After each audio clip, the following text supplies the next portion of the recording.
C'est bon, hein, je peux parler. Good morning, everyone. Welcome. And so today we are going to meditate together on Bodhicitta. So it's the mind of enlightenment, the awakening mind. This is a wish to reach enlightenment, to be able to free all sentient beings from suffering. This is a very strong wish. It's so vast and extensive, it's difficult for us to fathom now, you know. But anyway, we are going to train because that's the only way.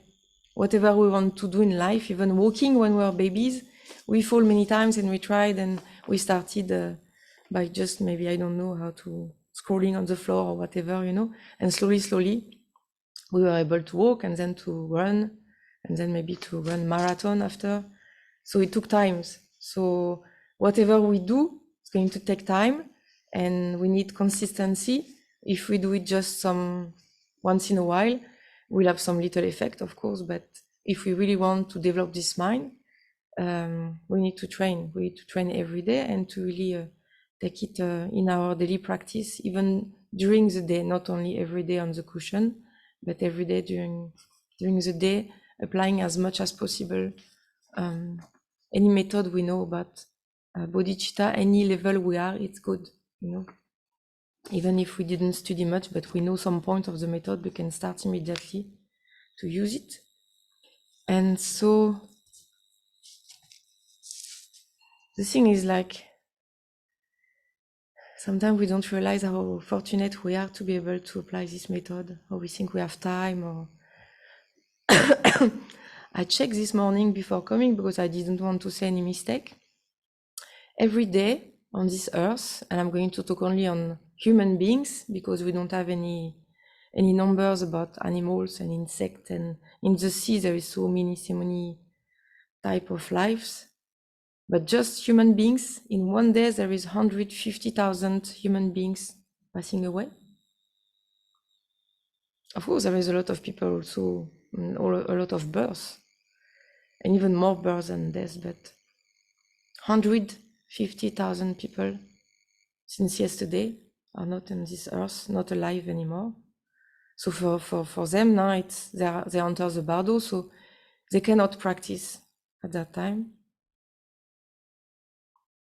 So it means today we are alive. During the night, many people left their body, and today we can practice. We can develop the causes for our own happiness and others' happiness. It's very rare, it's very unique, it's so incredible, you know. We have the best condition possible to practice. And if we don't use them now, we are so foolish.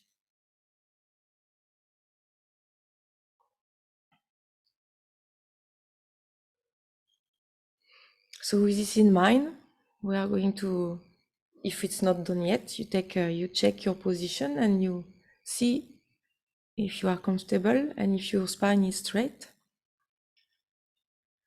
We are going just to take some breath, just to relax a little bit the body and mind. And if we are doing something before coming to the meditation, just to mark the difference and just sit and relax and leave what we are doing behind, at least for some time.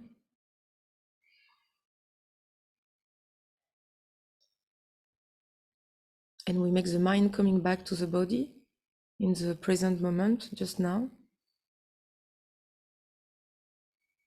And the body back to the cushion, like a feeling we are just sitting here.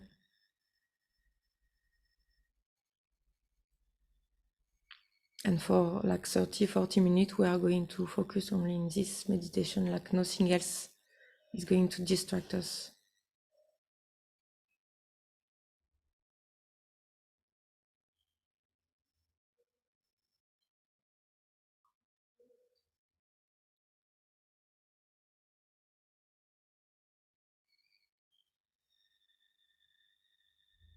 So there is two methods to develop bodhicitta.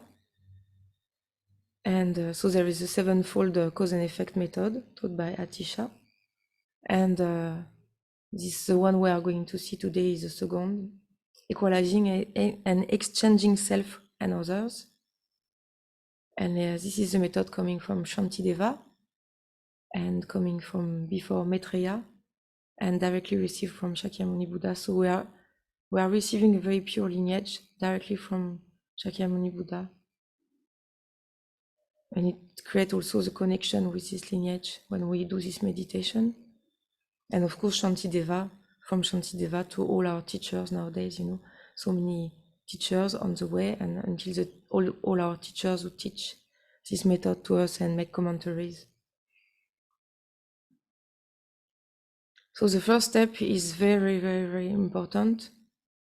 We are going to train our mind to equalizing self and others. So it means we are going to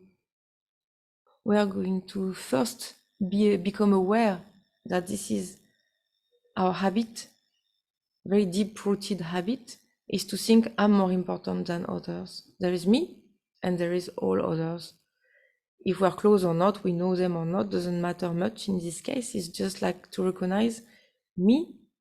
I appear to my mind when I think, and it's very spontaneous also. No, I don't have to make an effort to think of it, but in any case, in any situation, I have the feeling I'm more important, I'm different. There is something else about me that makes it more important, that I should put more effort in my happiness. I should look for what makes me happy. So it's based on, we're not going to talk about emptiness here because I'm not qualified anyway, and it's not the point, but it's based off self-grasping ignorance. I feel there is an I that exists very strongly, very inherently from its own side. And that's all what I'm going to say for now.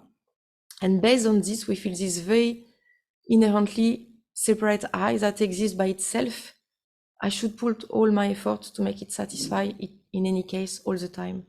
It become if we start to check, really it's just mind-blowing. Every action we do is to feel satisfied, if to release some uncomfort or discomfort, or to get what we want. We don't do anything else almost in life. We feel, oh, I have a job, I have this, but actually almost anything we do, probably even everything, we are completely focused on anything that make me happy, bring me some pleasant feelings and satisfy me.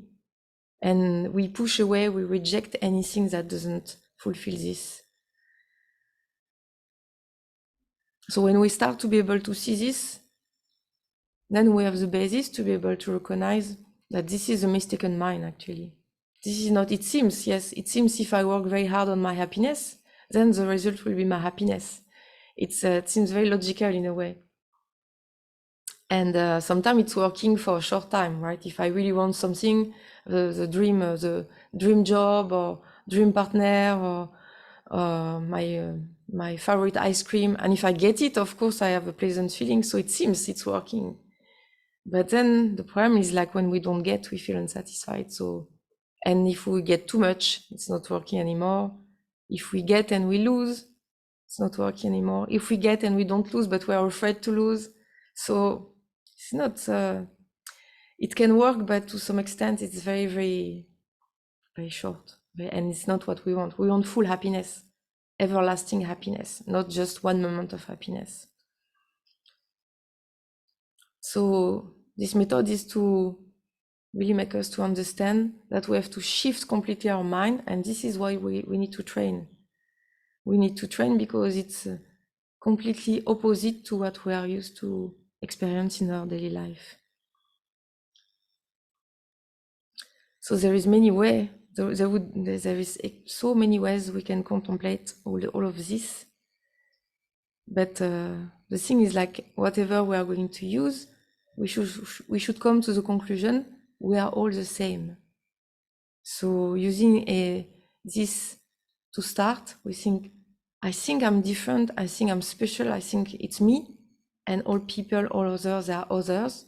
But this is just a way to say, because when others, they look at me, they see others, they point towards me and they say, this is another person than me. And when they look at themselves, they think, oh, this is me. So who is right? Because there is actually 8 billion of people on this earth. If the 8 billion could look at me at the same time, they would all point at me and say, others. So who is right? Is it me when I point and I say me? Or is it them when they point me and they say others? Seems it's really just a label and some label we put, you know. Otherwise, they would look at me and they would say me, but it's not the case. So it's really a point of view, actually, for whatever point of view I look. So my training is going to change my point of view, actually, and to stop seeing there is me and others. And another point that is so useful to look. Of course, we can, yeah, as I said, we can train in many ways, but one way that I really feel so incredible and inspiring and changed completely my way of seeing was about my body. What Shantideva said in Bodhisattva Charyavatara. We think this body is me. Usually we identify very, very strongly to when I look, I think this is me. It's my body. And when I look at people also, I see only their body actually. I cannot see their mind. At some point it's possible, but not yet. So we see a body and first we identify this is me. But this body is coming from what? From two cells, one from my father, one from my mother, that met together. It is not me actually. What is coming from this? I feel it's me. It's two cells that are not me, that are another person. And I say from the beginning, other and me, it seems is different. So it's very confusing, right? What in this body is me? So it was these two cells coming from two other people. And then after I was fed and everything, like I breathe air, whatever is coming, water, and is going to make this body grow. So again, it's not me. It's all external conditions that came to help this body to grow. So I have this very strong habituation of doing whatever that can be good for my body, taking the best food possible, and I cannot bear if someone do something, even criticize, even not harming directly the body, even saying, oh, you look like this, you look ugly, whatever. I feel so immediately upset and sad and agitated. Do they talk about me actually? Or do they talk about something that we name it me? Where is it? It's so incredible because the feeling, the connection with the body we have is so extremely strong that we get so upset and so attached about whatever touch the body. Even we spend so much time to clean it, to pamper it, to make it beautiful. This, yeah, I should do like this, I should wear this clothes. And spend so much in our daily life. We can, if we check, it's so incredible the time we spend in our improving and taking care of our body. And we neglect to take care of the body of others, because when I try to have the best food possible for my body, I completely neglect there is so many beings who have no food at all, even not the best I'm trying to get, but no at all. But if I think of it, I can develop some concern. But when I go to the restaurant to order my food, usually my mind is focused on, oh, which meal I want. Today I have dosa or dal, or I don't know. I like both. Should I take both or not? Or, you know, the mind is so excited. I want. And I'm absolutely not concerned about others, but I'm concerned about this body that seems to be me. But it's not me, actually. It's just a gathering of cells coming together and moved by my mind. And it's the same for all sentient beings. We are just like a bunch of atoms. Venerable Robina, she said that. Bunch of atoms moved by the mind. And this mind is looking for happiness. And this mind cannot bear any type of suffering, even the slightest, you know. Even someone who canceled a meeting, or already we feel like, oh no, you know. It's not the way I wanted. I was planning this. I was hoping that. So we are all the same. There is no difference. Whatever we do, we want happiness, pleasant feelings, and we try our best to avoid any type of unpleasant feeling and sadness and misery and suffering.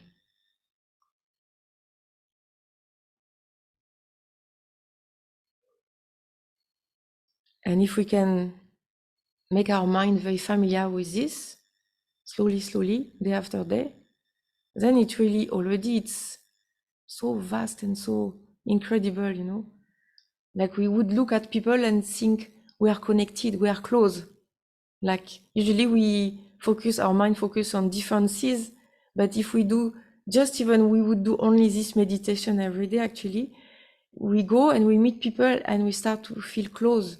And what they say, the teacher is like, to develop compassion, we need to feel close to people. We need to feel some closeness, some warmth when we meet them, some connection. And to feel we are all the same, we want to be happy and we put all our effort to be happy, even when we make the worst mistake, even when we kill, when we steal, when we lie. It's the best we can at that moment, because we are completely mistaken. We think, oh, if I do that, I'm going to be happy. So we are completely mistaken, and what we did was completely wrong. But behind our wish to try to be happy. So when we do this meditation, really we need to spend time to equalizing. Because if I make difference, if I think this person is a stranger, I'm not so interested if they are happy or not, right? This person is an enemy or a difficult person for me. They don't please me, they don't do what I like. Then, of course, I don't want to put any effort to make them happy or to take responsibility for their happiness. Because they agitate me, so I want to, at the very least, I want to reject and push them away, don't want to think of them. And only for the very close person we like, we can more easily make effort. But if they unplease us suddenly, it's gone also. So it's very unstable. Even for close people we love, it's very unstable. Can change very quickly. So this is not a good base, right? To think like, to leave people in their boxes of friend, enemy, strangers is not a good base to develop equanimity. We need to create some connection, some understanding. We are all the same. And then it can be a basis to be able to develop this mind of great compassion and great love. So to do that, when we start to have this understanding that we are all the same, and when we start to be able to have some little taste and work on developing this habituation in our mind to see differently, then the second point of this method taught by Shantideva is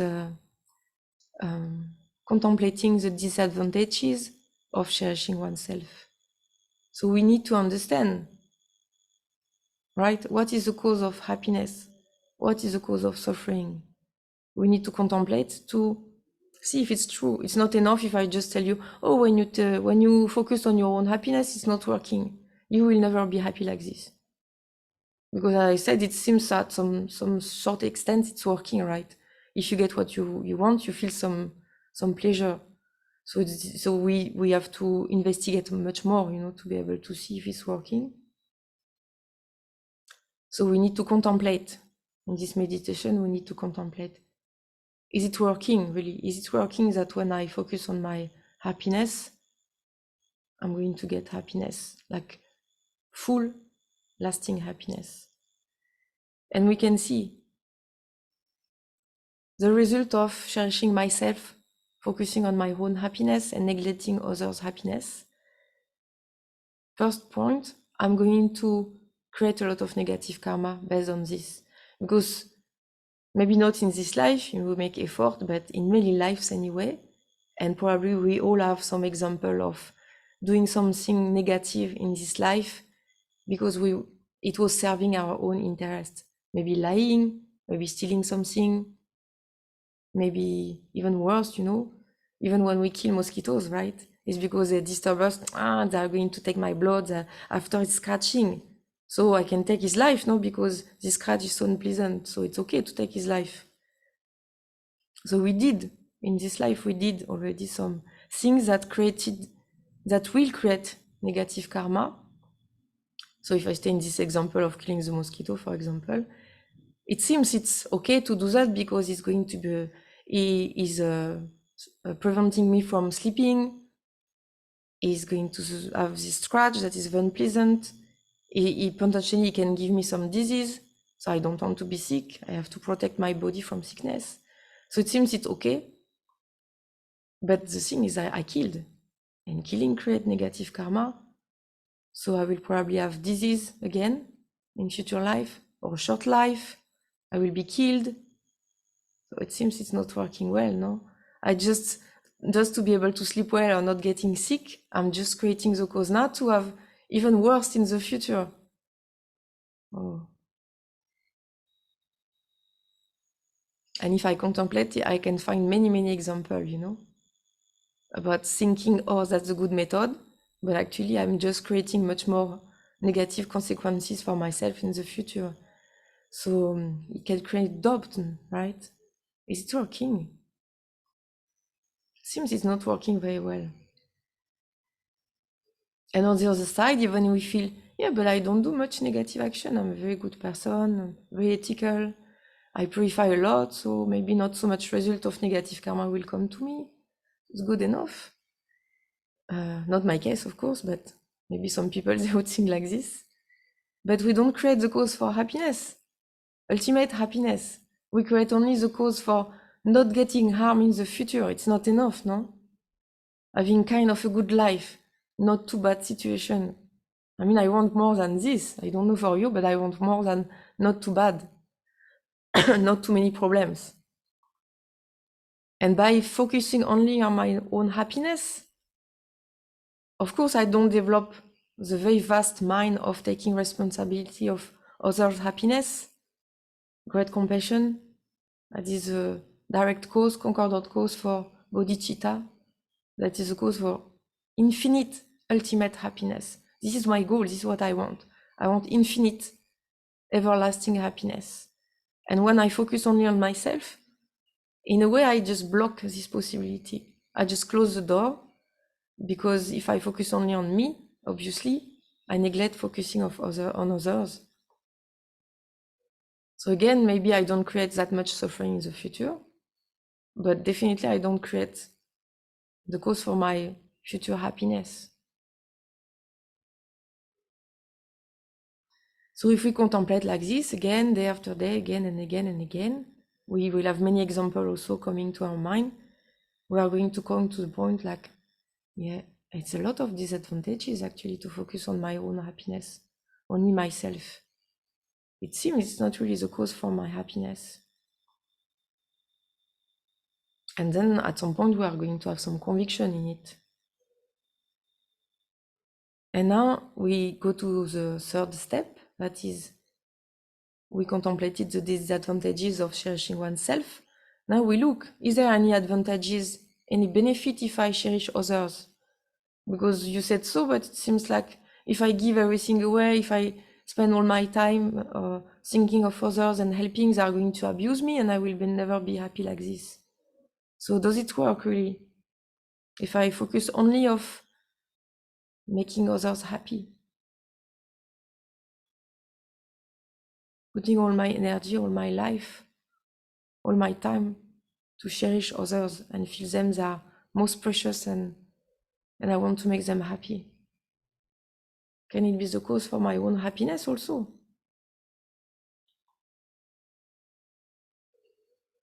Then we can investigate. What happens if I start to cherish others very deeply, very extensively? I can see with people I know, I'm close with, because I love them, because they are very, I feel very connected and I want them to be happy, really. So what I do, I don't harm them. I don't do anything that can make them sad or painful for them. I'm putting my, like very easily, I'm putting my effort in this. Sometimes even I don't have to put any effort also. It's just like because I love them, naturally, I'm not going to harm. I'm not going to steal what they like. I'm not going to lie to them. I'm not going to do anything that makes them feel bad or sad. So if I could extend this feeling to all sentient beings without any one left aside, put aside, yes, then I would stop harming them. And if I stop harming them, then I close the door for my own suffering, right? Because any negative action I do creates my own suffering. It's concordant.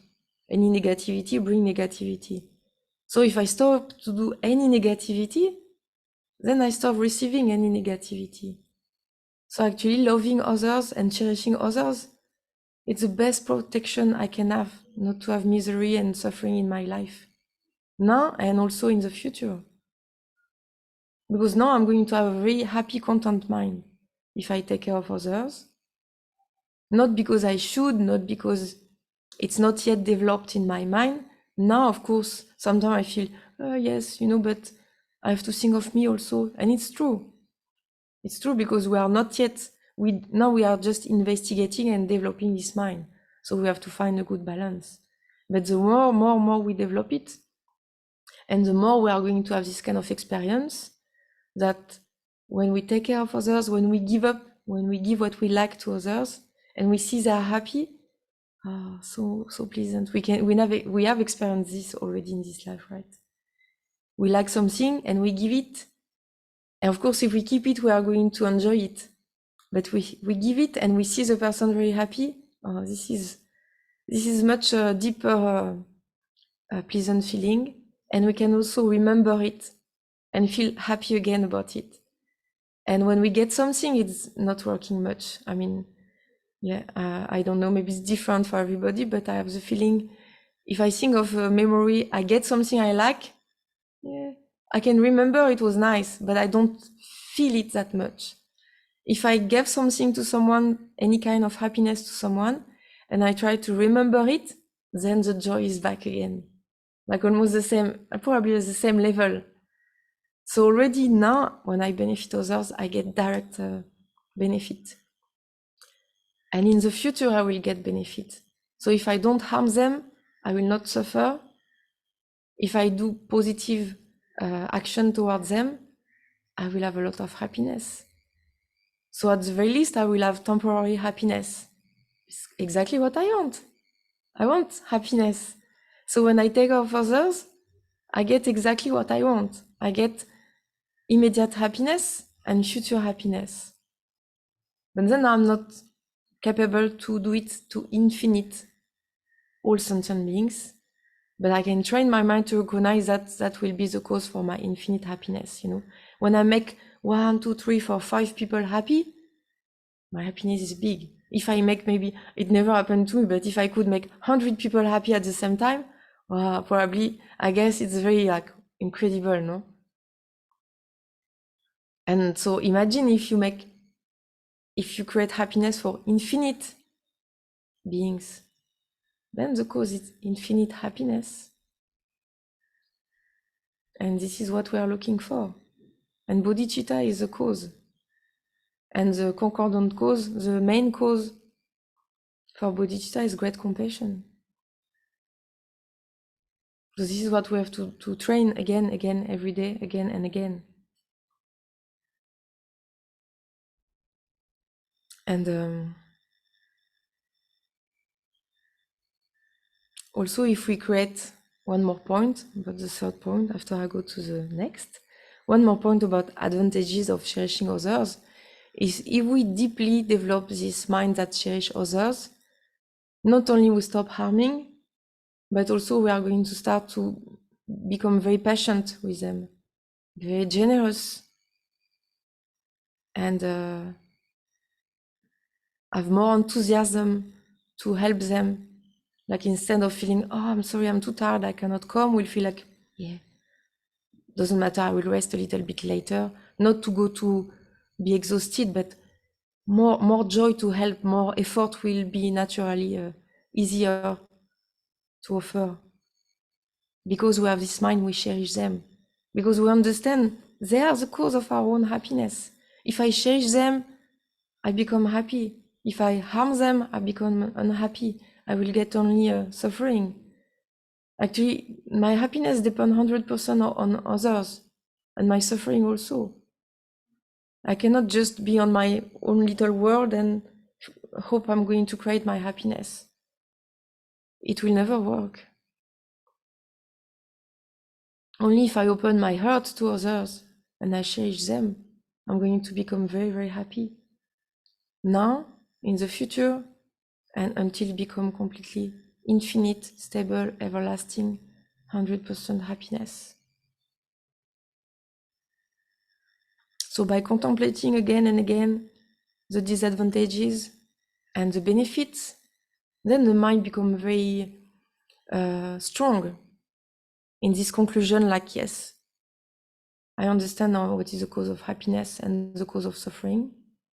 So now the fourth step is the actual thought of actualizing myself, exchanging myself and others. So I take the commitment at that time. I really make this commitment.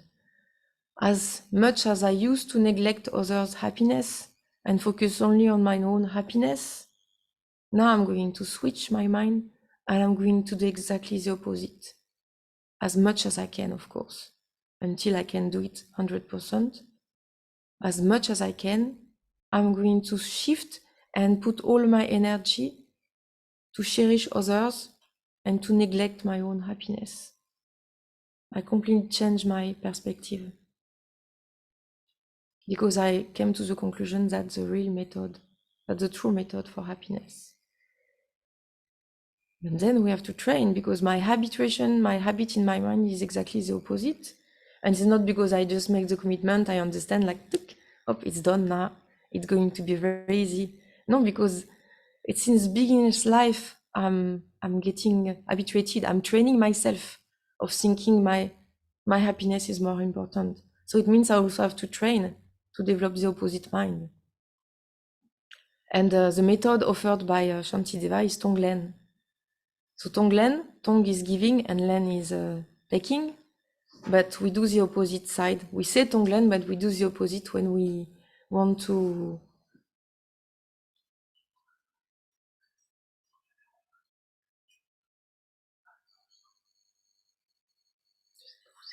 exit.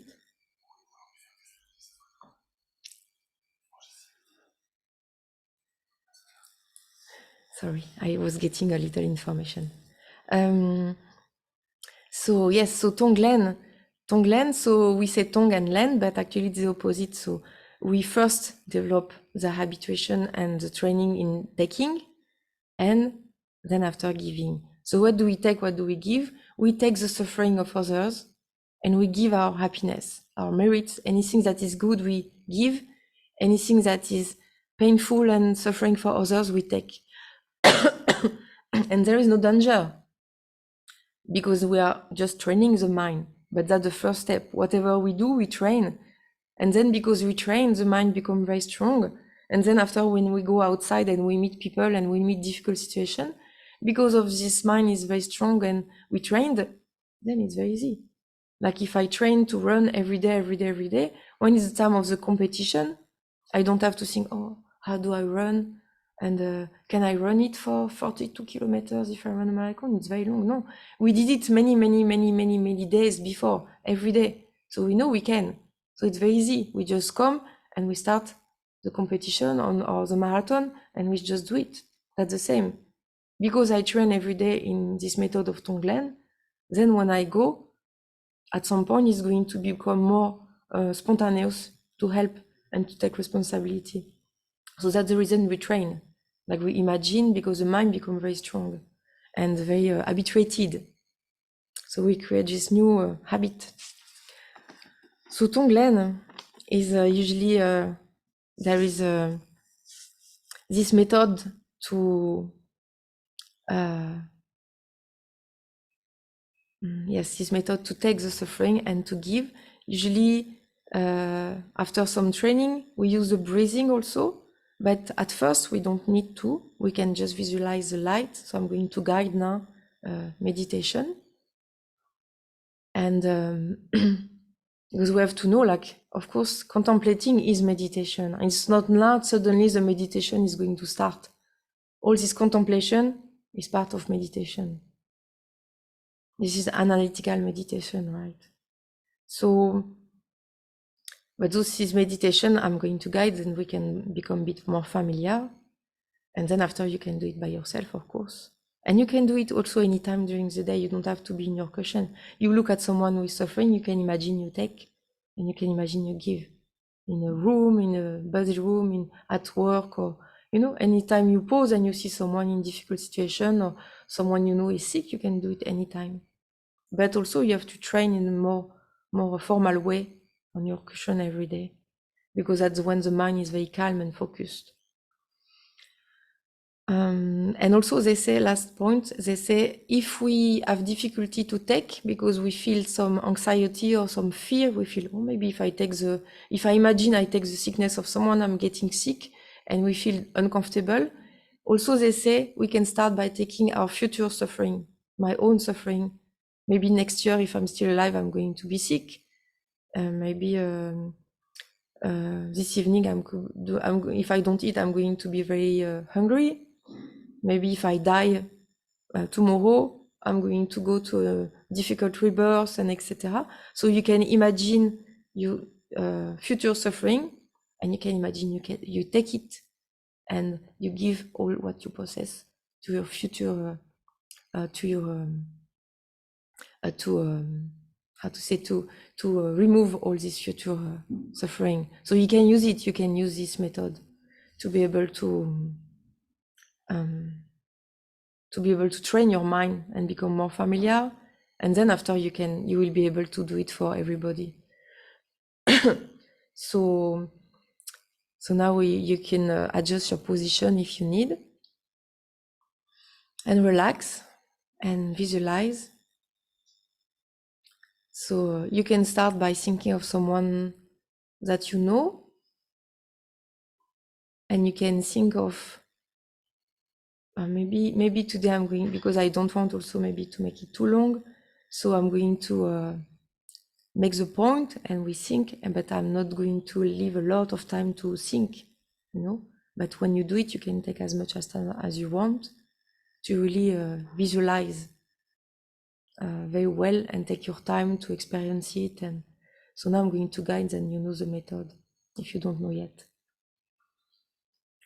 So first of all, you visualize someone that you know, that you feel close to, a friend, a family member, your partner, your kids.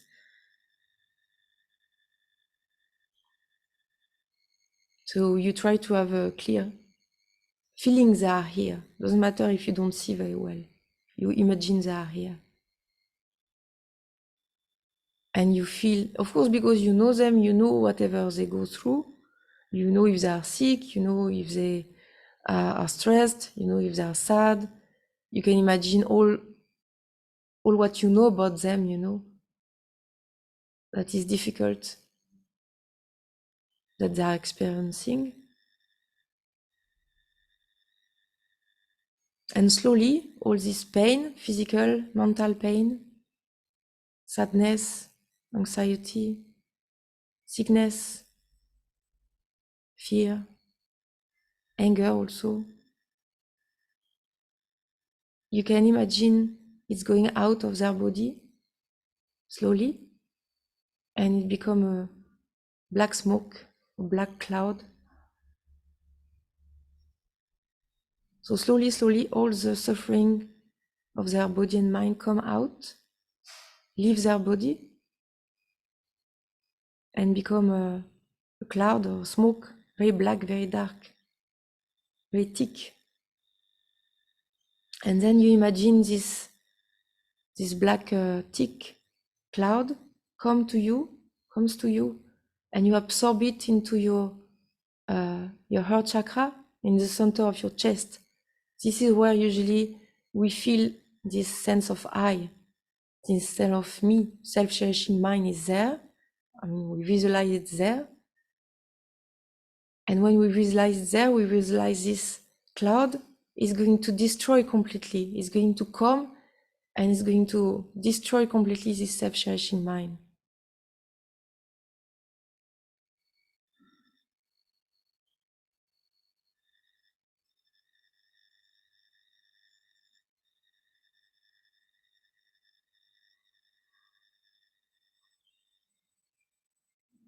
And then after that, they are released from any type of suffering. You emanate light from your heart. Your heart, as is free completely from the self-cherishing mind, now can very freely, the love can very freely flow from your heart and rays of light go out, transform into whatever they need,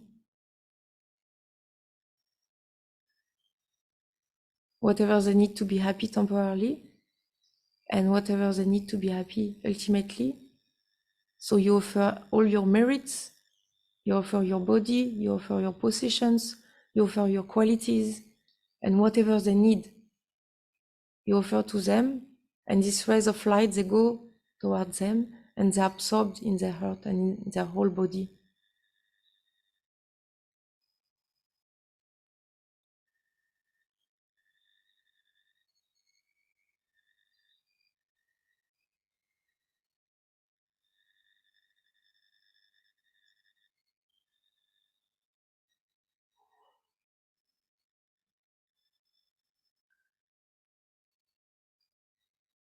And then they're completely filled with light and extremely happy.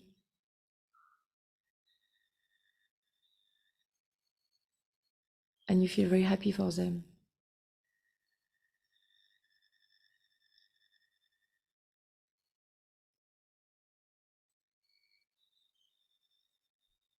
And you can do the same visualization with someone that you feel uncomfortable with.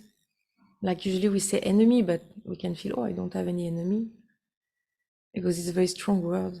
But anyone that disturb our mind, and this we have, like annoying people, we met, like people who annoy us,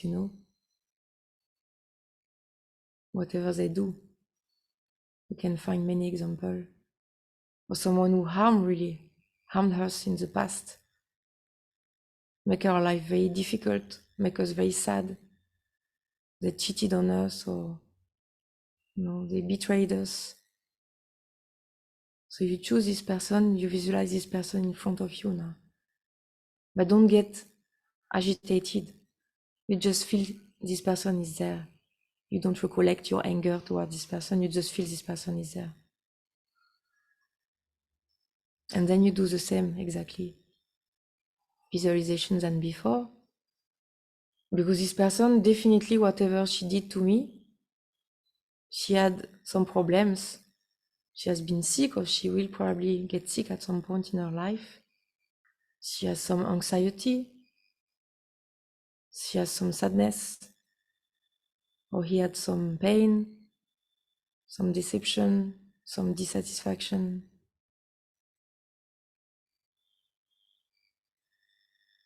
He was heartbroken.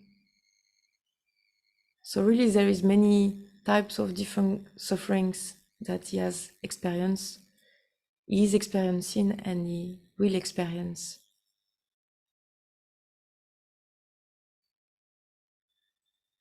And we know what he's suffering, right? We know it's very difficult, very unpleasant, very painful.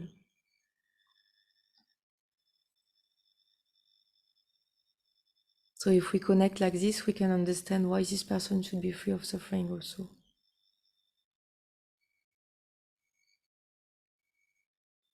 And we take some time to visualize all the suffering of this person going out of her or his body in the form of a black cloud, black smoke, very thick. And we don't leave anything, right, behind, nothing. Any type of suffering, even the slightest. Now we visualize is leaving the body of this person completely, and there is this cloud, this black cloud, and I take it and absorb it into my heart chakra at the center of my chest, and destroy completely my self-centered attitude, my self-cherishing mind.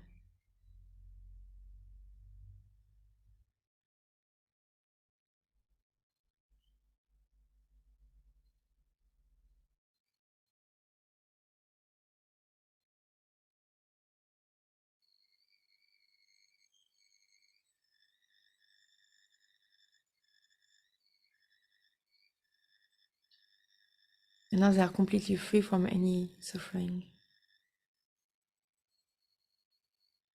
And we visualize rays of light, because now self-cherishing mind is destroyed, so love can flow very easily and very freely from my heart,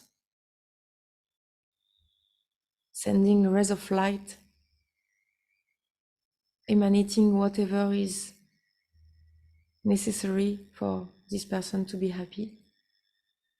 So I offer my merits, my body, my possession, my future happiness, my enlightenment, my qualities, my teachers, whatever I feel it's cause of happiness, and whatever they need also. If they need a treatment for their sickness or whatever they need, they receive it from this light, feeling their body.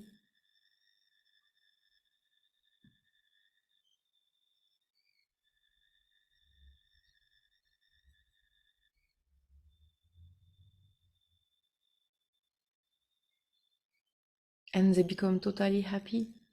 Their body is filled with light.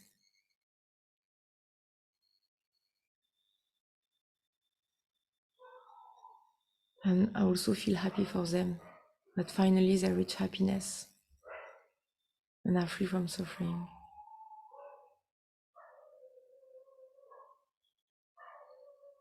And I can do the same visualization with someone that I don't know, just someone maybe across in a shop, even not we talk, maybe just someone we cross in a, if we took a bus or something, you know, we cross in the bus yesterday evening or this morning, or just a random stranger.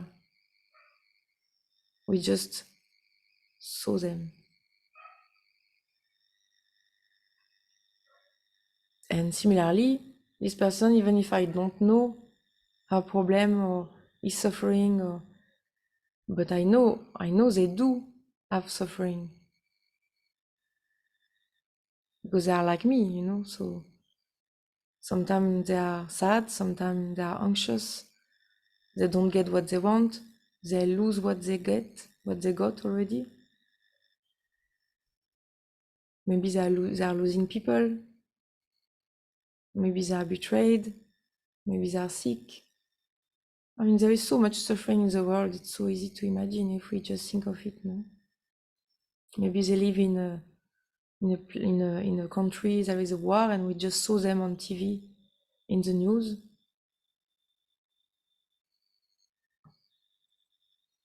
And just like me, they want to be happy. And just like me, they suffer. So I can imagine one in front of me, or even many,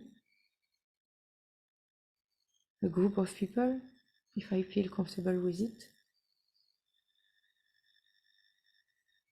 I can even imagine a hospital full of people who are sick, or a slaughterhouse full of animals waiting to be killed.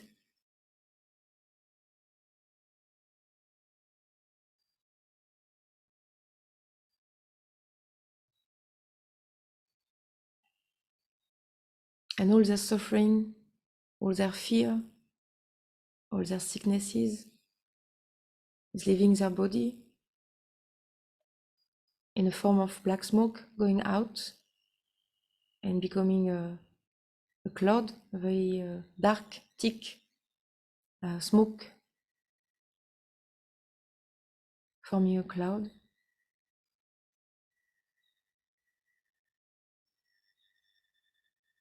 And there is no more suffering remaining in their body and mind. Everything is out in this cloud. Nothing left, no suffering left. They are completely free from suffering. And now I take this suffering into my heart chakra. And when I take it, it completely destroys this self-cherishing mind. That is the cause for my own misery. Completely destroy it. You can imagine it's like a black stone or black rock, and it explodes when it touches when the black smoke come and touch your self-cherishing mind in the form of a black stone, it just explodes completely and disappear instantly.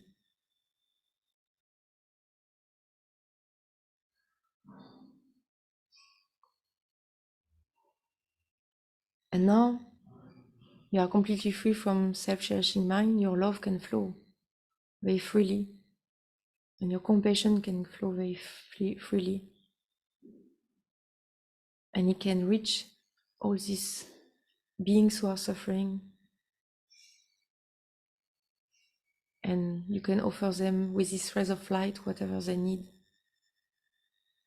Your happiness, your future happiness, your merits, your possessions, your house, your family members, whatever that can be the cause of happiness, you offer to them. Your car, your qualities. And when the rays of light touch them and fill their bodies, they feel completely happy and satisfied.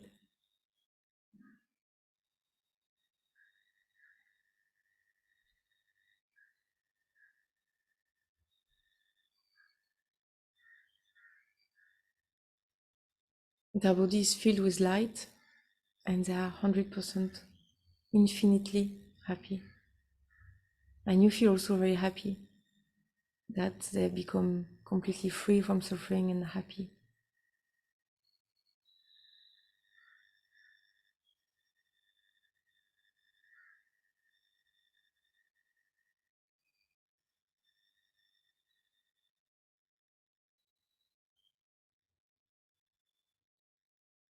So doing this every day, and the mind is going to, the self-cherishing mind is going to soften. And then the wish to take the suffering of others and give them happiness, your own happiness, all other type of happiness, is going to develop. And a new habit is going to develop in the mind.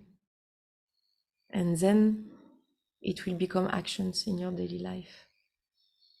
Not only a wish, but action.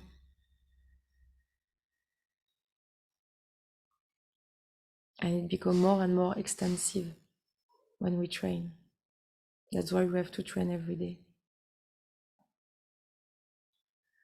So it was longer than usually, I guess, but I hope not too long. And yeah, because it's a such an important topic, no? So it's good to take time to become very familiar with these methods that will bring happiness to others and also happiness for oneself, for ourselves. So because we did this contemplation and this meditation of Tonglen, we create very big amount of merits, because now we are just directly counteracting the cause of suffering. Our worst enemy just lost a battle today by this session. And so we can rejoice and we can offer this positive energy we created for the mind of enlightenment, for the great compassion to develop in the heart of all sentient beings. Because if we all have compassion in our heart, there is no more problem on earth, you know. So that's the best we can wish to someone we like, someone we dislike, like the bad guys and good guys, you know, like when we make sides, you know, there is good and bad. It doesn't change anything. If they develop compassion in their life, in their heart, if they develop love, then they will stop harming naturally. So that's the best we can wish. Instead of getting angry at them, we can wish, may you have great compassion and bodhicitta in your heart. And so, of course, we can offer also these merits for the long life of our teachers, and they never leave us and always teach us, and we can meet again and again this method. and until we fully developed our mind.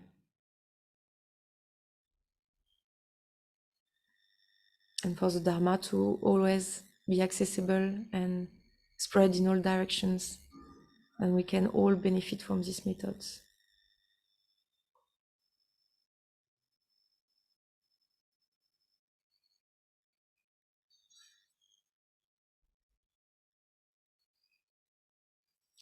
So thank you so much for sharing this meditation with me, and please have a very beautiful day, and don't forget to apply. When we remember this method, we can apply also in daily life, not only when we meditate on the cushion. Thank you very much. Have a beautiful day.